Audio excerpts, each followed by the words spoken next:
Bismillah. Bismillahirrahmanirrahim. Assalamualaikum warahmatullahi wabarakatuh.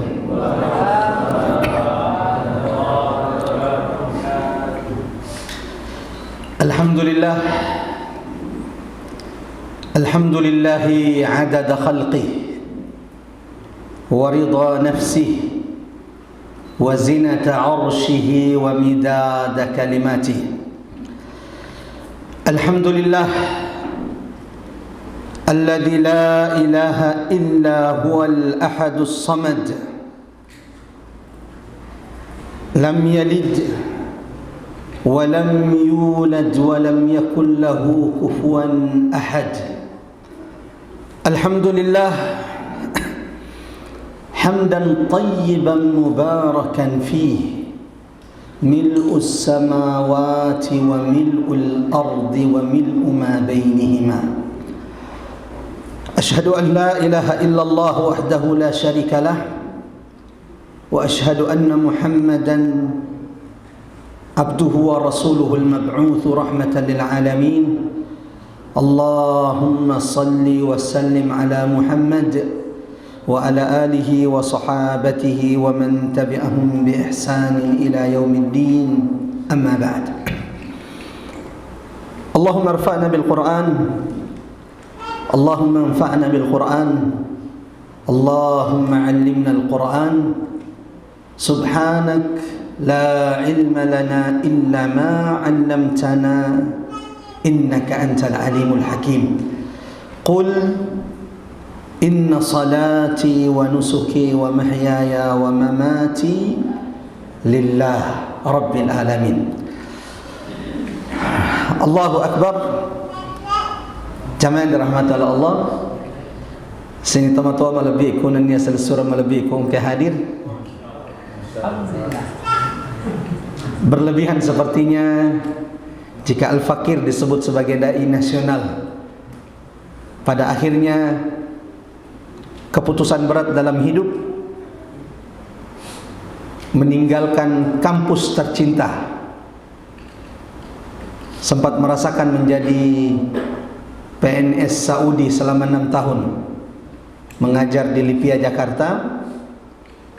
Namun ada kerinduan, ada kecemasan, ada kekhawatiran ketika melihat kampung tempat kelahiran masih banyak hal-hal yang bertentangan dengan syariat-syariat Allah yang dilakukan oleh keluarga, sehingga kemudian mengambil keputusan berat dalam hidup, meninggalkan Lipia, pulang kampung di Bone, tepatnya di Bone Selatan di Kahu, dan memilih menjadi dai kampung, dan cukuplah itu menjadi kebanggaan. Walau masih pulang pergi Jakarta, jadi 2 pekan di Jakarta, 2 pekan di Sulawesi. Pekan 1, pekan 2 di Jakarta, 3, 4, kadang sampai 5 di Bone. Allahu Akbar. Salah satu pengurus masjid ini sempat kita dipertemukan Allah di Bone. Lalu kemudian mengambil kontak, kita kemudian ada komunikasi. Dan sebenarnya ini bukan pertama kali kami diundang dan sebuah kehormatan datang ke tempat yang sangat bersahaja ini. Masjid itu bukan megahnya, bukan besarnya. Masjid itu apa pengaruhnya bagi orang-orang yang ada di sekelilingnya. Hari ini kita berada di tengah kaum muslimin yang berbangga-bangga dengan masjid yang besar, berbangga-bangga dengan jumlah saldo yang ratusan dan puluhan juta, padahal tidak ada pengajian di masjidnya, hanya cuman khutbah Jumat. Jamaah dirahmati Allah, masjid Nabi sallallahu alaihi wasallam itu alasnya tanah. Alhamdulillah sudah keramik dan karpet, jauh dibanding masjid Nabi. Tapi masjid dari pelepah kurma yang beralaskan tanah, inilah yang merubah peradaban manusia. Ya, karena bukan masjidnya, tapi isinya yang penting. Ketika masjid tak hanya menjadi tempat ibadah, tapi masjid adalah tempat menyatukan sufuf, menyatukan barisan hati-hati kaum muslimin. Coba perhatikan dengan kesedihan masjid-masjid kita hari ini. Berapa banyak masjid malah akhirnya menjadi tempat kita berpecah. Kalau ini imam dah mau saya solat di belakangnya, apa itu? Kalau ini ustadznya datang, yang ini tidak ada yang mau dengar. Kalau ini datang ustadznya, ini juga pergi menghindar.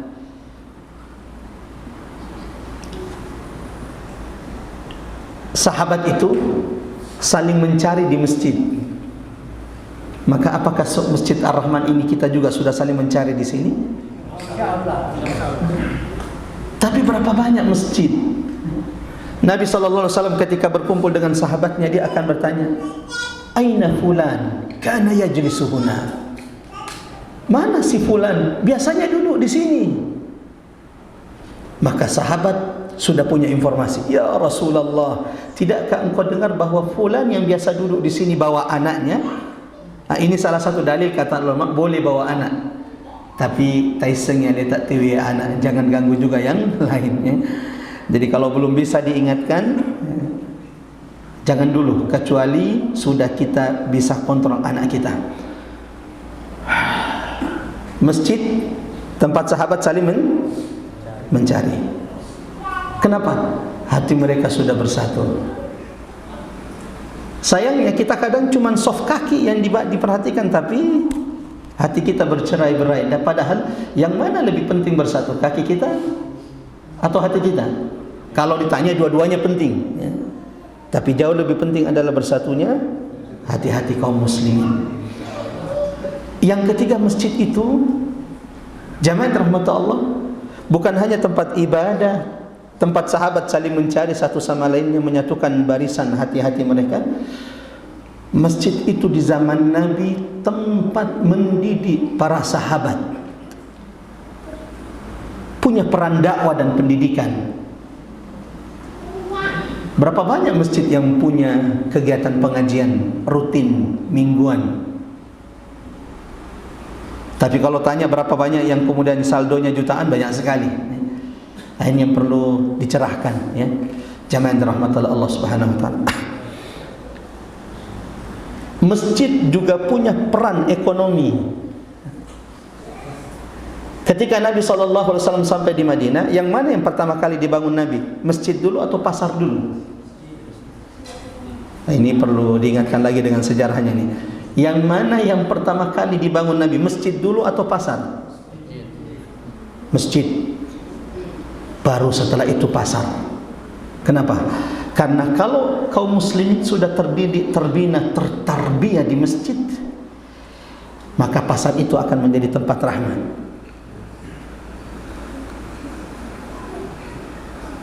Poin ini masih sedikit masjid yang kemudian memiliki peran ekonomi. Ada beberapa masjid, salah satunya Masya Allah di Jawa itu Masjid Jogokarian di Jogja. Kami pernah diminta sekali mengisi materi di sana ketika sampai datang ke Jogja. Saldonya setiap pekan 0. Tapi jangan tanya, pengajian rutinnya setiap Ahad subuh full dan menyiapkan makanan. Kita ini kadang orang sudah meninggal, yang sedekah, yang menyumbang itu sudah meninggal, uangnya belum dipakai. Uangnya belum dipakai, padahal sedekah itu harus disegerakan. Maka mudah-mudahan insyaAllah setelah ini Masjid Ar-Rahman saldonya 0, tapi pengajiannya Masya Allah dari sini menara ilmu itu disebarkan bagi kaum muslimin. Siap? Jogokarian itu, jamaah rahmat Allah, masjid yang memberi kepada fakir miskin. Itu boleh. Daripada mereka ambil duit di bank cuman untuk beli gerobak, lalu akhirnya nanti berbunga, bunganya saja tidak bisa mereka bayar. Kapan mereka mau lepas? Dan yang terakhir, di zaman Nabi bukan hanya tempat ibadah, tempat menyatukan kaum muslimin, tempat mendidik dan mengajar para sahabat. Lalu kemudian keempat, bukan hanya tempat untuk membangun ekonomi umat, mencerdaskan bagaimana kemudian jual beli yang dihalalkan dalam agama dan jual beli yang diharamkan, tapi masjid juga membangun kekuatan politik kaum muslimin. Walau tidak boleh bawa partai masuk ke masjid, tapi mencerdaskan umat Islam bagaimana mereka memilih pemimpin, dari masjid dibangun. Jadi kalau ada orang mengatakan tidak boleh bahas politik dalam masjid, wah ini perlu belajar sejarah.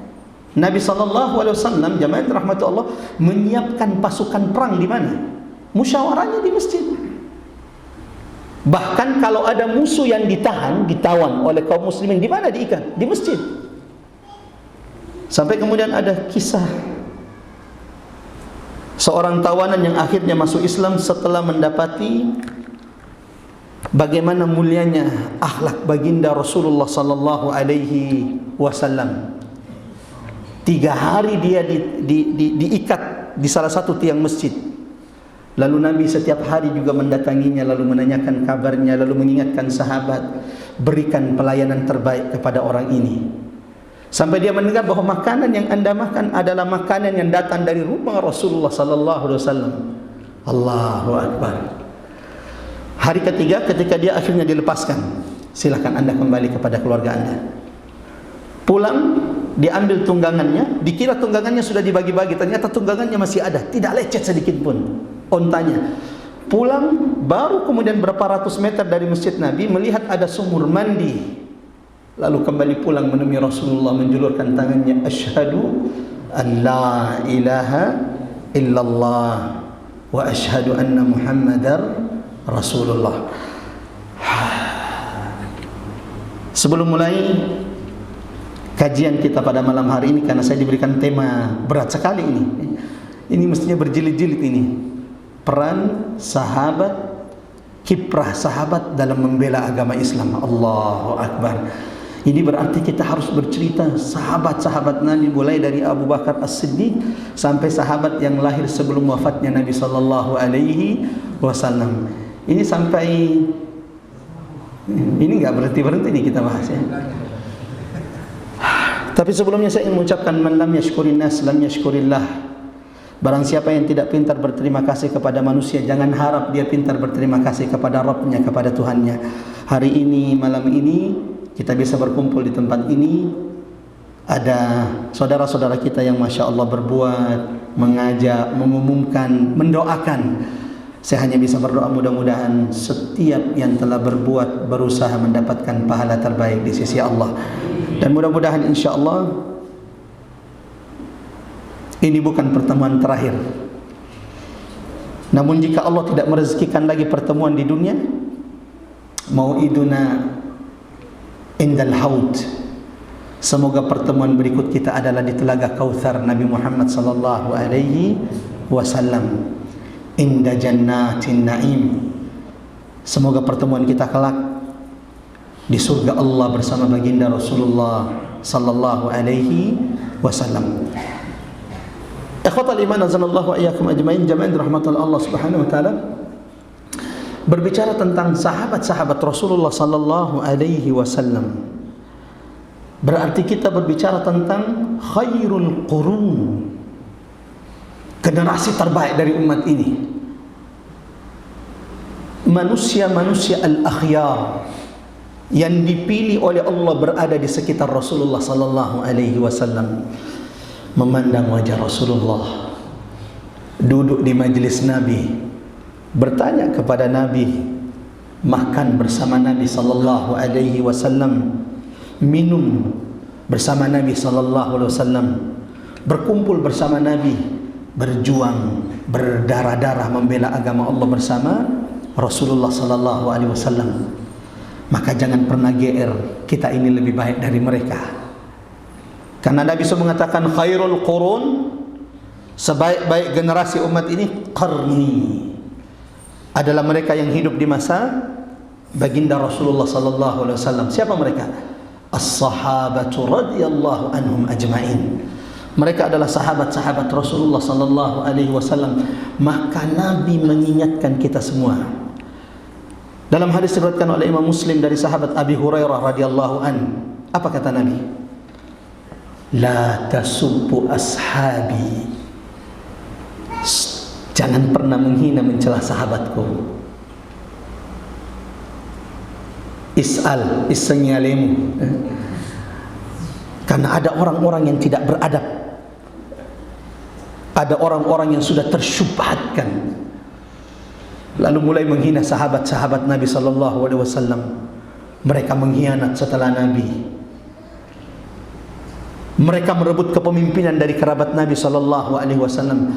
Nabi tidak mengingatkan kita di hadis ini, la tasubbu ashabi, jangan pernah mencela sahabatku, kecuali karena Nabi sudah mendapatkan berita dari Tuhannya akan muncul orang-orang yang mencela menghina sahabat Nabi.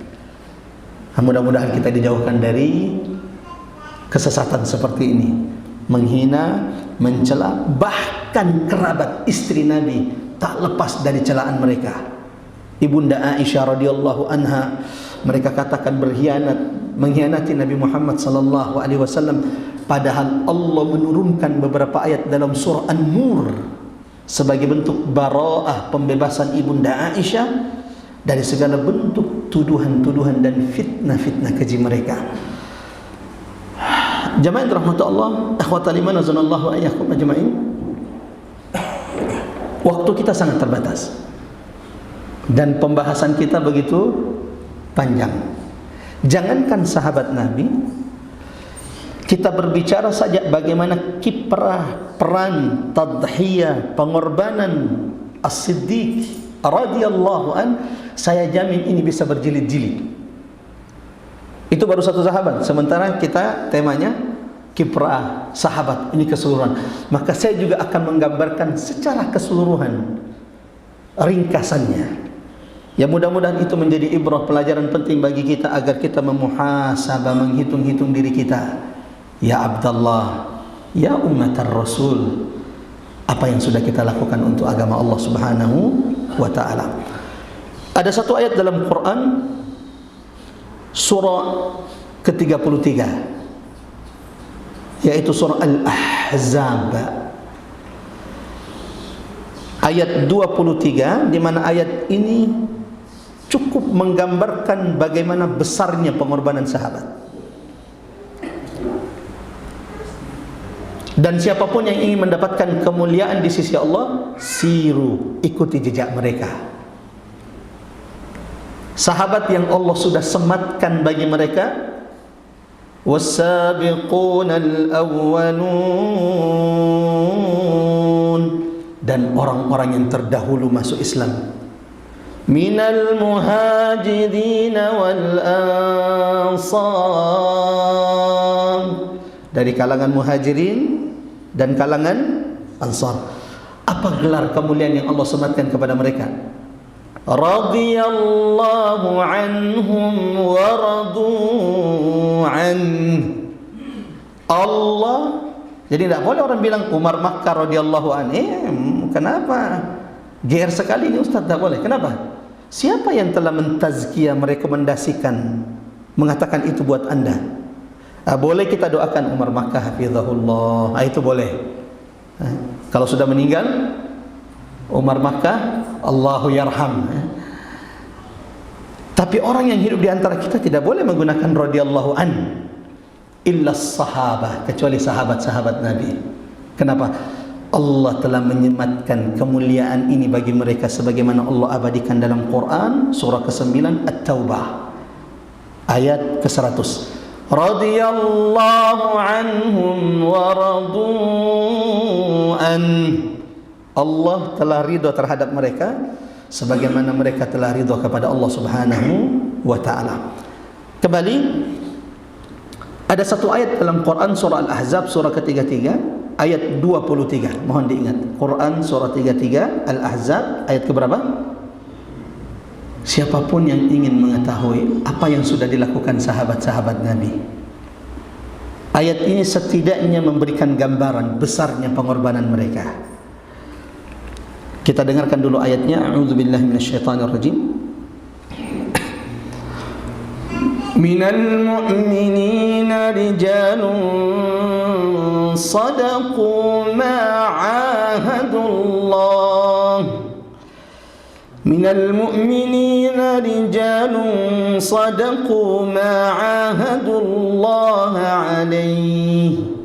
Di antara orang-orang yang beriman risaisan atau mata peeri puangi.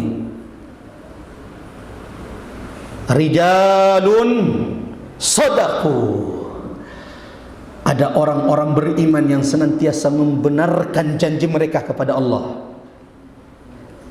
Faminhum man qada nahbah, di antara orang-orang beriman tersebut, di antaranya ada yang sudah gugur, syahid, sudah menghadap Tuhannya. Wa minhum man yantazir, dan di antara mereka ada yang menunggu giliran mereka.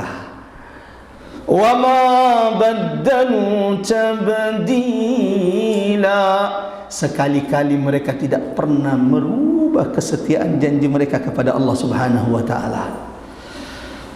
Allahu akbar. Ulama tafsir, coba dilihat buku-buku tafsir, menyebutkan bahawa nazalat al-ayah, ayat ini nazalat fi sahabatir Rasul. Ayat ini Allah turunkan menyanjung sahabat-sahabat Nabi sallallahu alaihi wasallam. Minal mu'minin, mereka orang-orang yang beriman kepada Allah. Kalau kita, sudah ada enggak kesaksian dari Allah bahwa kita beriman? Kita hanya bisa berhusnudzan. Mudah-mudahan kita beriman di hadapan Allah. Qulu amin, amin ya rabbal alamin. Karena juga Allah ingatkan dalam Quran surah Al-Baqarah, wa minan nas, di antara manusia, may yaqul, ada yang mengucapkan di lisan-lisan mereka, amanna billah, kami beriman kepada Allah, namun ternyata wa ma hum bimu'minin, mereka bukan orang beriman di hadapan Allah Subhanahu wa taala. Mereka orang-orang yang beriman. Allah saksikan keimanan para sahabat. Kenapa Allah menyaksikan keimanan mereka? Kata Allah Subhanahu wa taala, sadaqu ma'ahadullah, karena mereka adalah orang-orang yang senantiasa membenarkan janji mereka kepada Allah. Ada yang mengatakan, ada riwayat yang mengatakan bahawa sebab turunnya ayat ini, Al-Ahzab ayat berapa tadi? 23. Turun kepada sahabat-sahabat Nabi yang alfa, absen, tidak ikut perang Badar. Ada beberapa sahabat tidak ikut perang Badar karena di antara mereka ada yang sakit, di antara mereka ada yang uzur. Lalu mulailah yang tidak hadir di perang Badar ini berjanji di hadapan Tuhan mereka, kalau Allah berikan kami kesempatan di medan perang, di medan jihad, la yarayannallahu ma asna. Di antaranya yang berjanji adalah sahabat Nabi Anas ibnun Nadhr radhiyallahu an. Kalau Allah kelak berikan kami kesempatan membela agama Allah seperti di Badar, la yarayannallahu ma asna, Allah akan melihat apa yang kami lakukan di medan jihad. Betul, 1 tahun setelah janji mereka terjadi perang Uhud. Karena perang Badar itu tahun kedua Hijriah, perang Uhud tahun ketiga Hijriah. Setahun setelah mereka berjanji, kalau kita, seandainya kita yang berjanji, ai dilufai ni janji ribuangi. Tidak dengan sahabat. Terjadi perang Uhud. Semua yang pernah berjanji paling semangat. Ya Rasulullah, jangan hadapi orang-orang kafir Quraisy di dalam kota Madinah, nanti kita dikira pengecut. Ya Rasulullah, nalqahum, kita hadapi mereka di luar kota Madinah. Itu kenapa, dan ini akhirnya pendapat yang didengar oleh Nabi. Walau Nabi secara pendapat pribadi lebih memilih perang Uhud itu terjadi di dalam kota Madinah, supaya perempuan juga punya peran. Tapi karena anak-anak muda saat itu dan yang tidak ikut di perang Badar semangat dan ingin di luar kota Madinah, terjadilah perang Uhud di Uhud. Yang pernah umrah insyaAllah sudah pernah berkunjung ziarah ke Uhud, dan yang belum pernah, saya doakan mudah-mudahan Allah segerakan bisa berkunjung ke kota Nabi dan Makkah Mukarramah. Qulu amin, amin ya rabbal alamin. Kata Nabi, fazuru, datanglah kalian ke Uhud. salamlah kalian kepada mereka yang gugur membela agamanya di medan Uhud. Karena tidak ada orang yang memberikan salam kepada syuhada Uhud kecuali salam-salam mereka akan dijawab oleh mereka sahabat yang berguguran di medan Uhud sampai hari kiamat. Sayangnya kebanyakan kaum muslim sampai di Uhud kelebihan selfie, tertawa, terlalaikan, lupa bahwa tanah di mana mereka berada adalah tempat para sahabat dulu berguguran. Darah mereka membasahi medan Uhud. Mestinya kalau sampai di Uhud setidaknya meneteskan air mata. Ya Allah. Tapi kan bisa meneteskan air mata kalau ada ilmunya. Kalau tidak ada ilmunya, apalagi pembimbingnya juga malah dia yang ingatkan untuk selfie. Ayo selfie dulu, selfie dulu, selfie dulu. Nah, sampai di sini ikhwatal iman azanallahu wa iyyakum ajmain.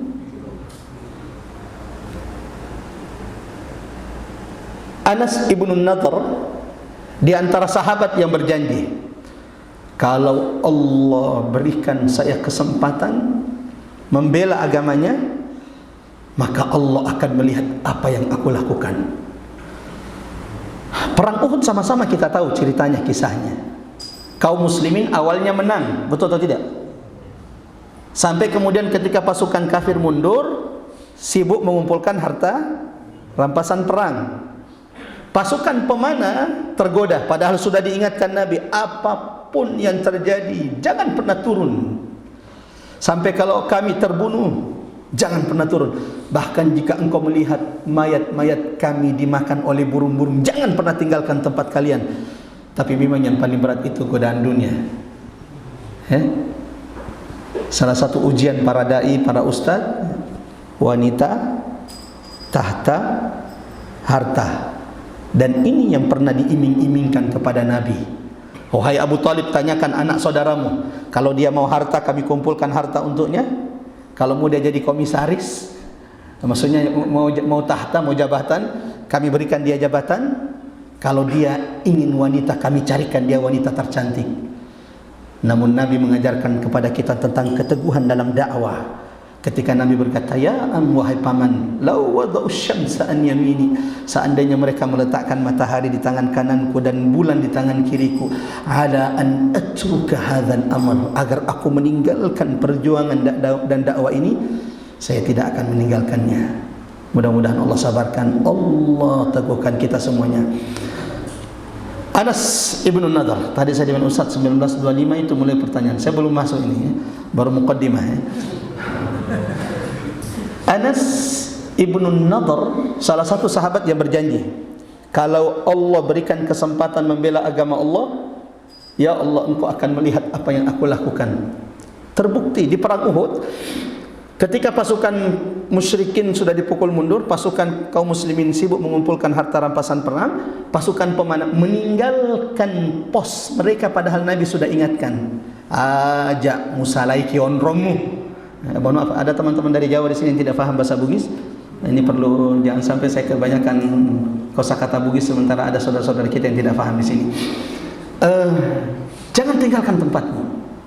Dan ketika pasukan pemanah ini meninggalkan Jabal Rummah, gunung pemanah, maka pasukan kafir Quraisy segera menyerang secara mendadak.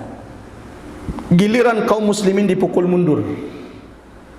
Tak sedikit kemudian yang lari meninggalkan Nabi sallallahu alaihi wasallam. Di antara yang tidak meninggalkan Nabi sedikit pun Anas ibn Nadhr, karena sudah berjanji kepada Allah, la yarayannallahu ma asna, Allah akan melihat. Ketika dia melihat pasukan-pasukan sahabat-sahabatnya meninggalkan Nabi, dia kemudian mencelah mereka, lalu mengambil tombak-tombak mereka, lalu berkata kepada seorang sahabat Nabi, Sa'ad ibn Mu'adz, ya Sa'ad, inni la ajidu rihal jannah, jangan tinggalkan Nabi, demi Allah saat ini, hari ini aku sudah mencium baunya surga. Allahu Akbar. Dan akhirnya gugur syahid di medan Uhud.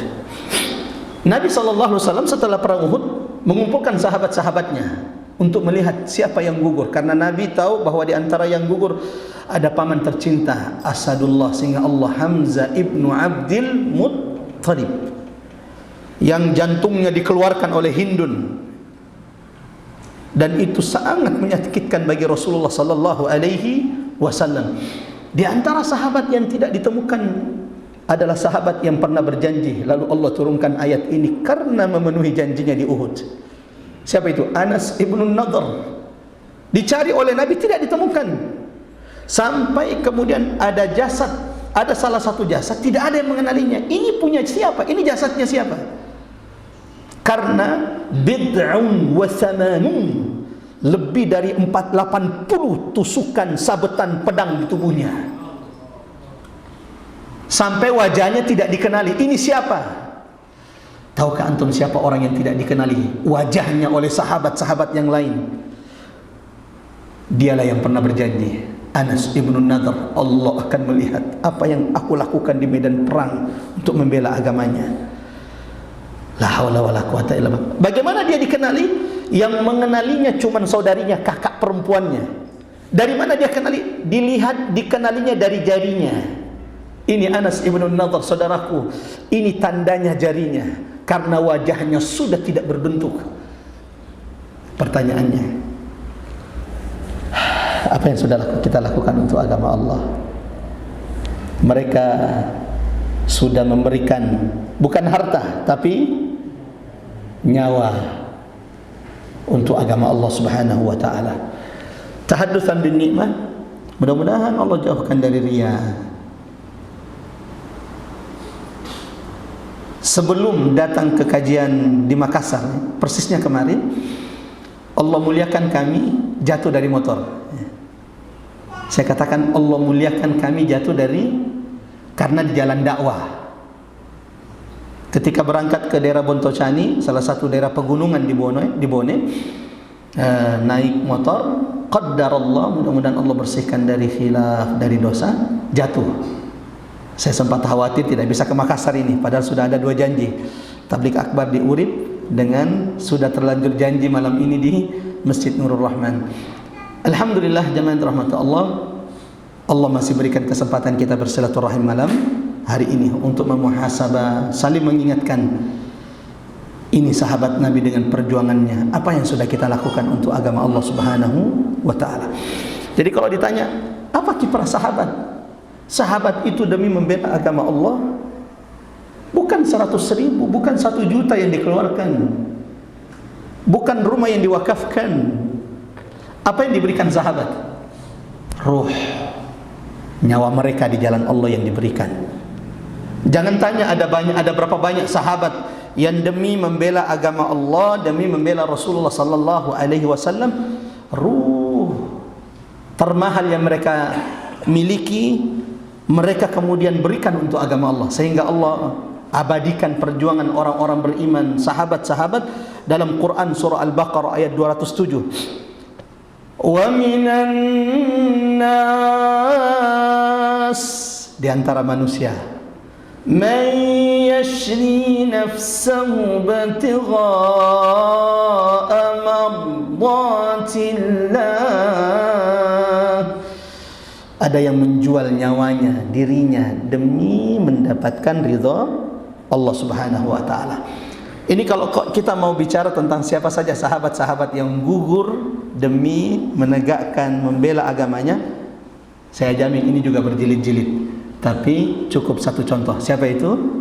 Anas ibnu Nadhr, yang tidak dikenali di perang Uhud kecuali melalui jarinya. Apalagi yang dilakukan selain mereka mengorbankan nyawanya untuk membela agamanya? Jamaah rahmatullah Allah Subhanahu wa taala, ada sahabat Nabi. Saya ingin mengambil ibrah dari sahabat ini, pengorbanannya untuk agama Allah. Saya kadang berpikir, ya Allah, ini kalau kaum muslimin yang punya jabatan menggerakkan jabatannya untuk menolong agama Allah, wah dahsyat betul dakwah penyebaran Islam di Indonesia ini. Tapi berapa banyak orang yang kemudian tergerak menggunakan posisinya, jabatannya hari ini untuk menolong agama Allah. Ada satu sahabat Nabi Kita ada parfum tidak? Ada ya? Masih ada parfum katanya ya. Ini parfum Ana Abyad, salah satu favoritnya teman-teman dari Palestina ya, dari Aqsa. Kita hadiahkan bagi yang bisa menjawab. Ada satu sahabat Nabi, umurnya dalam Islam cuma 6 tahun. Ada yang mualaf di sini? Oh, berarti Islam dari lahir semua ya? Berarti sudah berapa lama kita menjadi Muslim? Beda-beda. Saya sudah 41 tahun. Di antara kita, Masya Allah, banyak saya lihat yang sudah beruban semua ini. Allahu Akbar. Kewajiban seorang Muslim adalah menghormati mereka yang sudah beruban. Ya. Jadi kalau ada anak-anak variare ya, tidak hormat kepada yang sudah beruban, maka dia menyalahi syariat agamanya. Sebagaimana orang-orang yang beruban sudah diberikan Allah peringatan ya, bahwa tidak usah saya sebut, intinya sudah dekat. Jadi perbaiki amal-amal saat ini. Umurnya dalam Islam cuma 6 tahun. Masuk Islam di umur kira-kira 31 tahun, gugur syahid di umur 37 tahun. Berarti selama lamanya dia dalam Islam berapa? 6 tahun. Allahu Akbar, singkat sekali. Tapi lihat bagaimana Allah memuliakan sahabat ini. Cuman 6 tahun umurnya dalam Islam, tapi ketika dia wafat, ketika dia meninggal, hari wafatnya sahabat ini. Sebelum saya lanjut, ada yang sudah bisa menebak sahabat ini siapa? Nah, belum ya? Kalau begitu kita lanjut sedikit. Kalau ada yang sudah bisa menebak sahabat ini, angkat tangan langsung ya. Di hari wafatnya sahabat ini, turun malaikat Jibril kepada Nabi, hanya untuk memberitakan kepada Nabi sallallahu alaihi wasallam, ya Muhammad, ya Rasulullah, tahukah engkau bahwa hari ini sahabatmu fulan telah wafat, dan hari ini arsy kerajaan Allah bergetar di hari wafatnya. Dan satu-satunya sahabat, kata Nabi, ketika dia meninggal, arsy kerajaan makhluk terbesar Allah itu bergetar, hanya sahabat ini. Nah, yang saya takutkan sudah mulai ada yang Google ini. Sahabat ini arsy Allah bergetar di hari wafatnya. Bukan cuma itu, ketika sahabat ini fisiknya kuat, besar. Ketika sahabat mengangkat jenazahnya lalu kemudian merasa ringan, ya Rasulullah, betapa ringan kita mengangkat jenazah sahabat kita ini fulan. Kata Nabi, bagaimana tidak? Sementara hari ini Allah turunkan 70.000 malaikat Allah khusus untuk mendatangi, menghadiri, melayat jenazah sahabatku ini, dan 70.000 malaikat ini tidak akan pernah turun lagi ke bumi selama-lamanya, hanya turun untuk sahabat ini. Nah, kita nanti kalau masih tafadhal. Allahu Akbar. Masya Allah. Google atau bukan ini?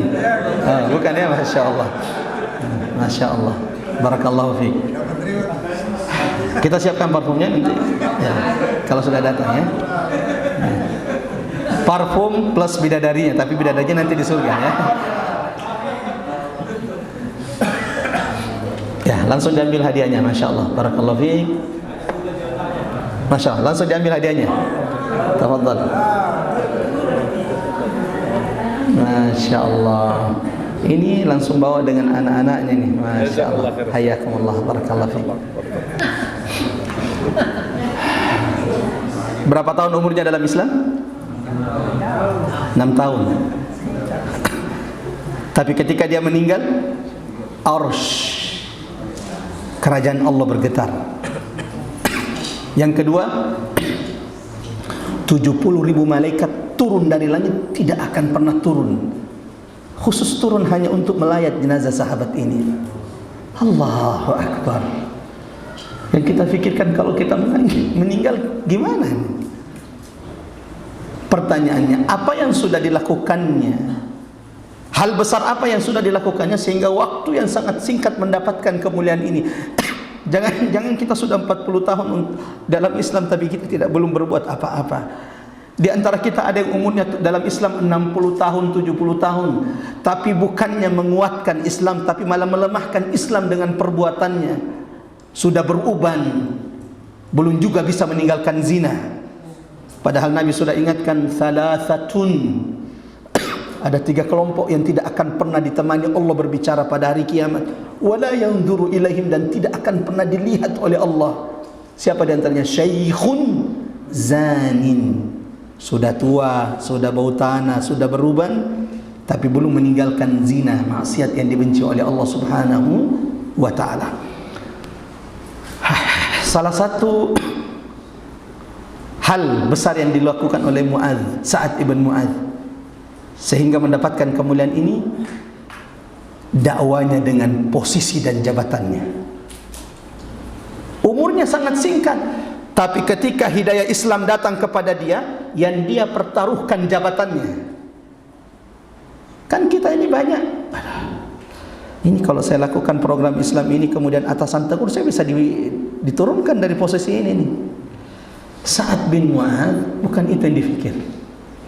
Malam hari di mana dia mendapatkan hidayah Islam, hari itu dia kumpulkan Al-Ansar, Bani Abdul Ashhal, kabilahnya. Lalu dia berkata, ya Bani Abdul Ashhal, wahai orang-orang Ansar, inna amwalakum wa nisa'akum, mulai hari ini, mulai malam ini, harta-harta kalian, laki-laki kalian, anak-anak kalian, wanita-wanita kalian, haramun alaih, haram bagi saya sampai kalian masuk Islam semuanya. Apa yang terjadi? Allahu Akbar. Malam itu hampir tidak ada rumah di Madinah kecuali masuk Islam. Karena siapa? Sa'ad ibn Mu'adz, dengan jabatannya berbuat untuk agamanya. Dua ini saya kira sudah cukup, insyaAllah. Jika Allah cukupkan, Allah pertemukan kita kembali, kita akan lanjutkan insyaAllah pembahasan kita tentang peran kiprah sahabat. Hari ini cukup 2 ya. Sahabat dalam berbuat untuk agama Allah, menolong agama Allah, kita tidak akan pernah menyamai mereka. Kita baru 1 juta iuran, baru 100.000 iuran. Kenapa itu panitia masjid minta lagi? La haula wala quwata illa billah. Sahabat Nabi yang termulia yang mereka miliki diberikan untuk agama Allah, ruh, nyawa mereka. Dengan nyawa mereka, mereka membeli surga Allah Subhanahu wa ta'ala. Yang kedua, di antara sahabat ada yang mempertaruhkan jabatan mereka demi menolong agama Allah, dan karena itu mereka dimuliakan Allah. Di antaranya adalah Sa'ad ibn Mu'adz. Umurnya dalam Islam sangat singkat, 6 tahun, tapi ketika meninggal arsy kerajaan Allah bergetar. Kemudian 70.000 malaikat Allah turun khusus untuk dirinya, karena setelah itu malaikat 70.000 ini tidak akan pernah lagi turun dari langit ke bumi Allah Subhanahu wa ta'ala. Sesi tanya jawab. Jika ada pertanyaan tafadhol, jika tidak ada kita tutup dengan doa kafaratul majlis. Silakan.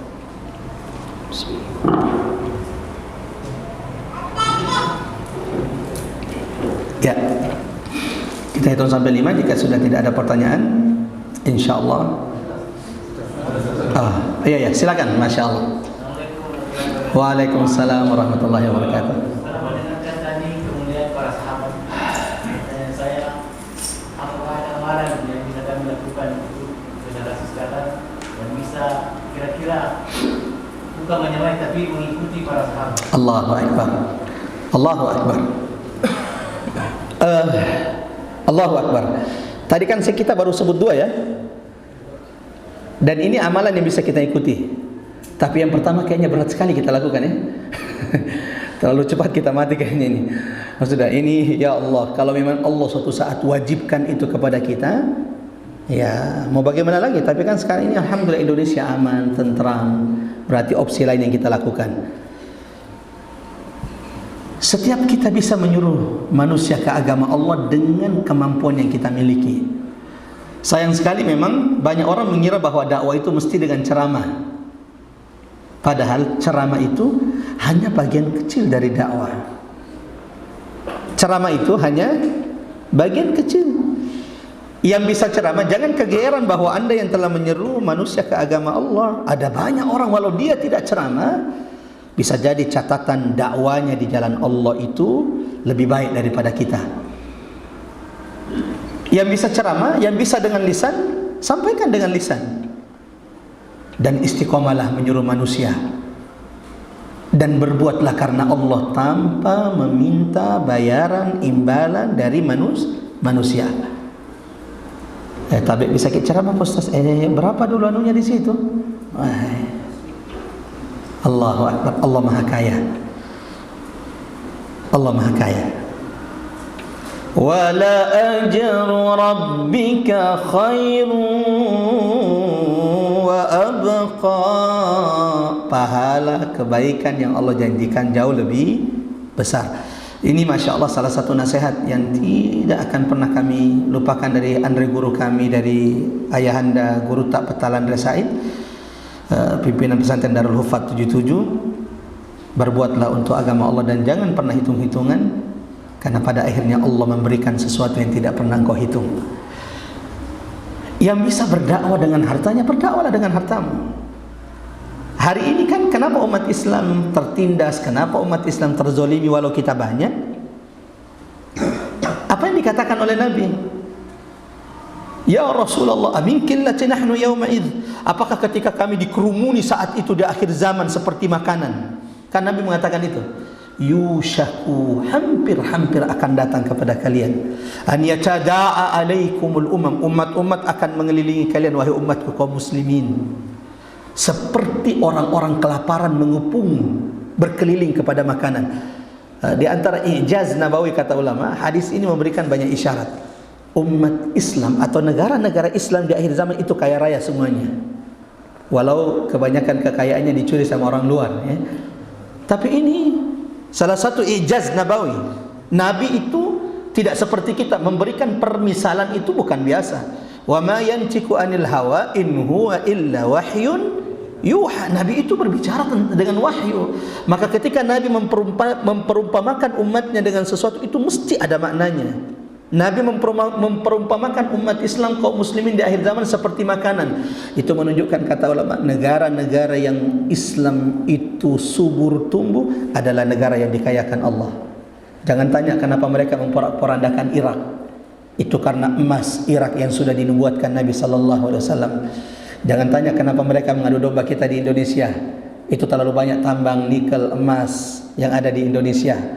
Yang akhirnya ya sudah, nanti panjang lagi dibahas. Kita fokus lagi kepada sahabat Rasulullah sallallahu alaihi wasallam radhiyallahu anhum ajmain.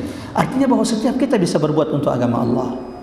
Yang bisa dengan hartamu, gunakan hartamu. Kelemahan umat Islam hari ini karena orang kaya untuk dandutan, untuk saweran, bikin acara dandutan di kampungnya, bikin acara apalagi kalau di kampung biasanya itu dandutan, bikin acara apalagi itu, dia siap keluarkan puluhan juta uangnya. Tapi giliran untuk pengajian, bikin pengajian dulu, nanti saya insya Allah danai. Berapa nak minta ustadznya itu? Berapa kebutuhannya? 1 juta. Kenapa itu ustadz jualan agama mahal sekali? Ya Allah, untuk dandutan 10 juta, giliran untuk agama Allah 1 juta. Nah, kata Nabi SAW, kalian tidak sedikit hari itu. Lakinnakum, tapi kalian terkena penyakit wahan. Apa itu wahan? Takut kehilangan dunia demi agama Allah Subhanahu wa ta'ala. Yang punya jabatan silakan berdakwah dengan jabatan. Di kantornya punya peran. Ini yang bawahan saya, nanti saya akan buat laporan bagus kalau jaga solatnya. Allahu Akbar. Tidakkah engkau ingin setiap hari dicatatkan 100 pahala solat wajib untukmu? Hanya dengan apa? Instruksi. Karena kan paling enak orang Indonesia ini, kalau atasannya yang bilangi cepat tunduk, tapi kalau Allah yang bilangi, Rasul yang bilangi, mikir-mikir dulu. Betul atau tidak? Sebagian insya Allah, ya. Mudah-mudahan sami'na wa ata'na, kita ini yang tunduk kepada Allah dan Rasul. Maksudnya bahwa ini peluang bagi yang punya posisi, punya jabatan untuk berdakwah dengan apa yang Allah karuniakan kepada mereka. Seperti itu kira-kira. Ini baru 2 hal yang bisa kita jelaskan. Bagaimana kemudian mengikuti jejak para sahabat dalam menolong agama Allah Subhanahu wa ta'ala.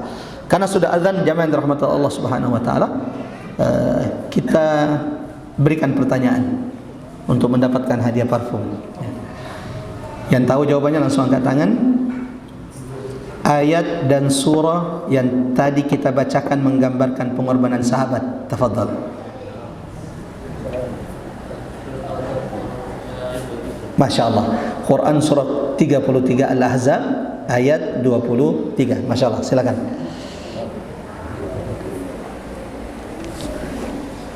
Barakallahu fiik. Sampai ketemu insyaallah. Jamaah rahmat Allah, sebelum kita tutup dengan doa kafatul majlis, sahabat Nabi itu kalau bertemu mereka tidak berpisah dari majlis kecuali saling berwasiat dengan membaca surah Al-Asr. Mari sama-sama menjadikan ini wasiat di antara kita. Mudah-mudahan Allah senantiasa menyabarkan, menguatkan kita dalam Islam. Kita sama-sama baca surah Al-Asr. A'udzubillahi minasyaitonirrajim. Bismillahirrahmanirrahim. Wal 'asr innal insana lafi khusr illa alladhina amanu wa 'amilus salihat wa tawasaw bil haqqi wa tawasaw bis sabr. Kita tutup dengan doa kafatul majlis. Subhanakallahumma bihamdik asyhadu an la ilaha illa anta nastaghfiruka wa natubu ilaik. Wassalamualaikum warahmatullahi wabarakatuh.